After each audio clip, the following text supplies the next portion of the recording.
আজকে আমি তৈরি করে দেখাবো ঘরোয়া ভাবে সামান্য উপকরণ দিয়ে রেস্টুরেন্ট স্টাইলে চাউমিন। আসসালামু আলাইকুম ভিউয়ার্স, সুমিস কিচেনে আবার আপনাদেরকে স্বাগতম। আশা করছি যে যেখানে আছেন ভালো আছেন, সুস্থ আছেন। একদমই কম উপকরণে অনেকগুলো ছোট ছোট টিপস দিয়ে আমি আসলে আজকের এই রেসিপিটা আপনাদের সাথে শেয়ার করব। রেস্টুরেন্টের স্টাইলে একদম পারফেক্ট চাউমিন তৈরি করতে পারবেন আপনারাও। এখন যেহেতু শীতকাল, তাই আমি অনেকগুলো সবজি দিয়ে আজকের এই চাউমিন তৈরি করব। আপনারা চাইলে চিকেন দিয়েও তৈরি করতে পারেন, তবে আমি আজকে চিকেনটা স্কিপ করব।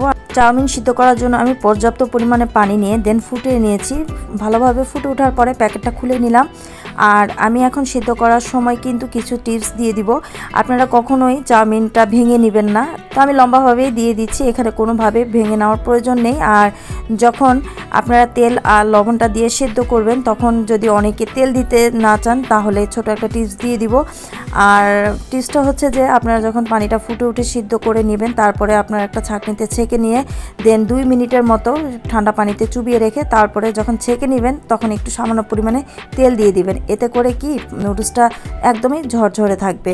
তো আমি এখানে একটা ফ্রাই প্যান বসিয়ে এখানে তেল দিয়ে দিলাম 1/4 কাপের মতো। তারপরে রসুন কুচি দিয়ে দিলাম 1 টেবিল চামচের মতো। একটু জাস্ট কয়েক সেকেন্ডের মতো আমি নেড়েচেড়ে নিচ্ছি। তারপরে দিয়ে দিলাম পেঁয়াজ কুচি 1/4 কাপের মতো দিয়ে কিন্তু এখন আবারও একটু নেড়েচেড়ে নেব। আরেকটা ছোট টিপস বলবো যে আপনারা প্যাকেটের গায়ে সেদ্ধ করার সময় কুকিং প্রসেসটা দেখে নেবেন, ওখানে পর্যাপ্ত পরিমাণে টাইমটা দেওয়া থাকে। তবেও আমি বলে দিচ্ছি, আমার কিন্তু 15 মিনিট সময় লেগেছিল সিদ্ধ করার সময়টা আর কি।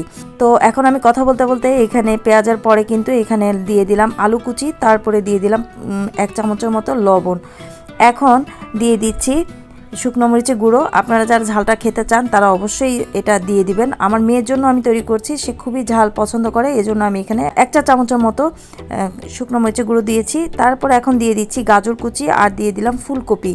এখানে ছোট ছোট করে গাজর আর ফুলকপি কেটে নিয়েছে। আমি কোনো সবজি কিন্তু আগে থেকে সিদ্ধ করে নিইনি। এখন চুলার আঁচ মিডিয়াম টু লো করে দিয়ে কিন্তু আমি ভেজে নিচ্ছি 2 মিনিটের মতো। আর একে একে মশলা দিয়ে দিচ্ছি।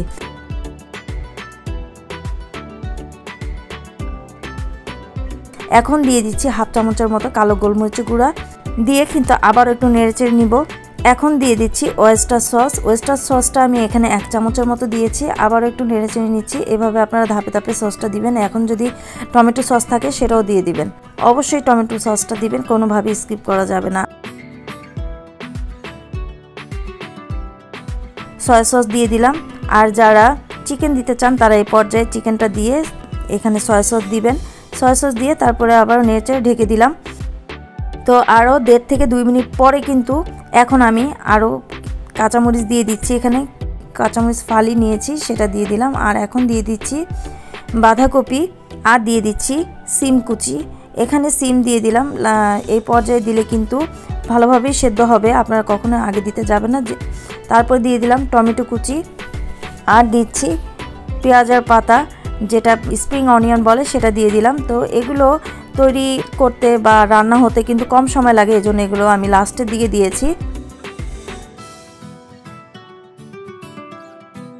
তো আবার খুব ভালোভাবে মিশিয়ে নিচ্ছি সবজিগুলো। এ পর্যায়ে যদি আপনারা মটরশুঁটি দিতে চান তাহলে সেটাও দিতে পারেন। তো আমি আবারও ঢেকে দিলাম 2 মিনিটের জন্য। ঠিক দেখুন, এখানে যে টমেটো ছিল সেটার পানিতেও কিন্তু অনেকটাই রান্নাটা হয়েছে সবজিগুলো। তো এখন আমি তেলটা এক সাইডে নিয়ে নিচ্ছি আর সবজিগুলো এক সাইড করে দিলাম। এখন আমি 2টো ডিম ভেঙে দিব এখানে। আমি আগেই বলেছি যে আমি চিকেন ছাড়া তৈরি করছি, এজন্য আমি একটু ডিম দিয়ে দিলাম। আর চিকেনটা আমি ফ্রাই করে দিব, এজন্য আমি এখানে চিকেনটা স্কিপ করেছি। আর এখানে আমি দিয়ে দিলাম কালো গোলমরিচের গুঁড়া আর সামান্য পরিমাণে লবণ দিয়ে আবারও একটু ভেজে নিচ্ছি ডিমগুলোকে।